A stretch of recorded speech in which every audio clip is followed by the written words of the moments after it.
The Soybean School on RealAgriculture.com is brought to you by Pride Seeds, Cruiser Max Vibrance Beans, High Stick NT, and the Manitoba Pulse and Soybean Grower.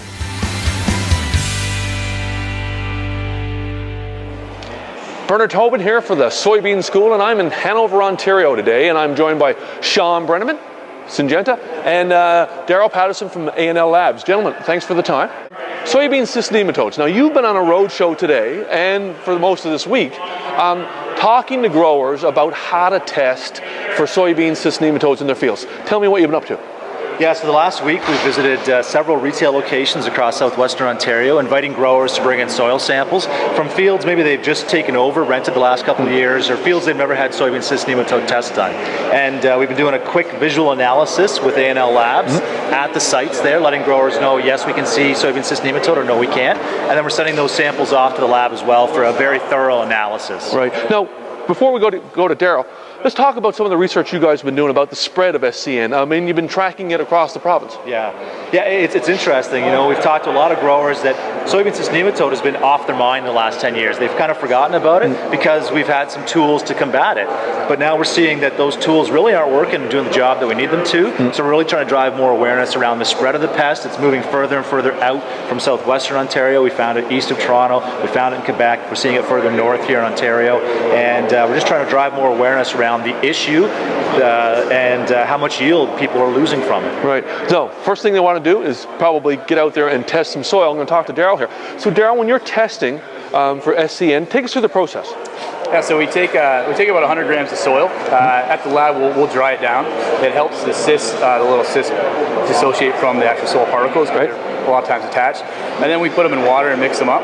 And they should float to the top. Right. For most of the cysts will float to the top, and the dirt will separate. We then do some extraction methods where we're sieving the cysts, or we have other methods where we float them, and then we purify them and centrifuge them down so we can get them to a nice pellet. And then we'll take them to the microscope and actually count them.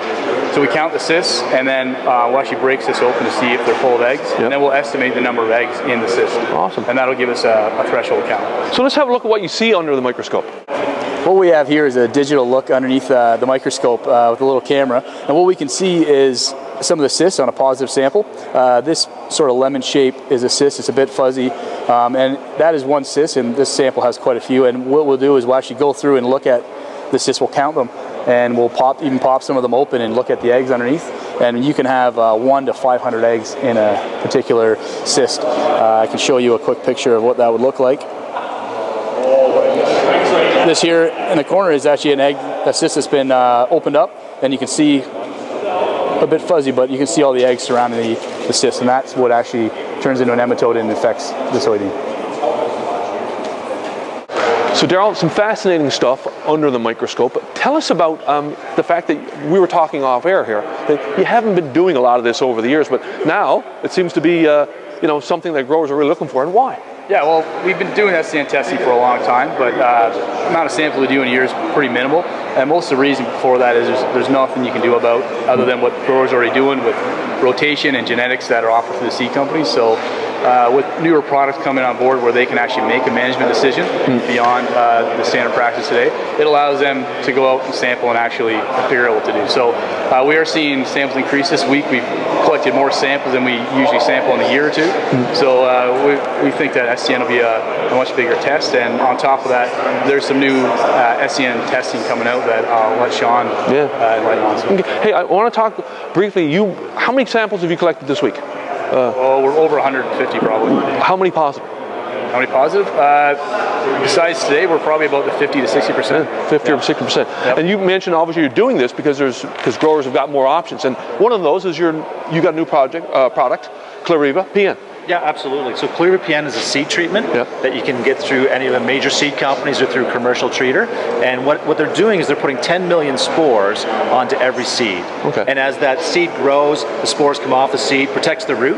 As the juvenile nematodes try to come in and infect that root, the Clariva PN spore attaches to that nematode, causing it not to feed, killing it, and then releasing more spores in the soil. The nice thing about Clariva PN, it's not race specific. It'll control all the different races of soybean cyst nematode in the soil, whereas the genetic genetics, the main tool we've got today, really only controls 1 or 2 different races right now. So we're seeing spikes in those races that aren't controlled.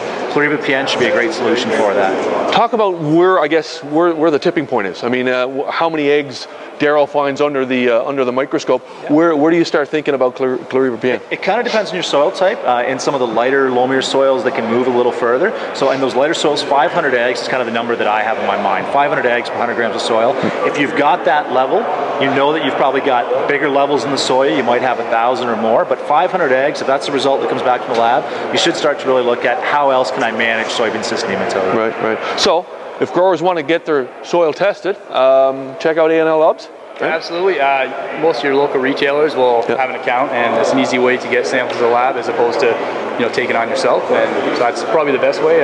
If not, send a sample right to us, and we'll test it. Great. And you guys would probably point your growers in the direction of these guys, right? Absolutely. We've partnered with A&L this whole week, and they're doing some exciting stuff on actually identifying the races of SCN in the soil. So we're going to continue the partnership going forward. Awesome. Good stuff. Well, gentlemen, thanks so much. Learned a lot, and get digging.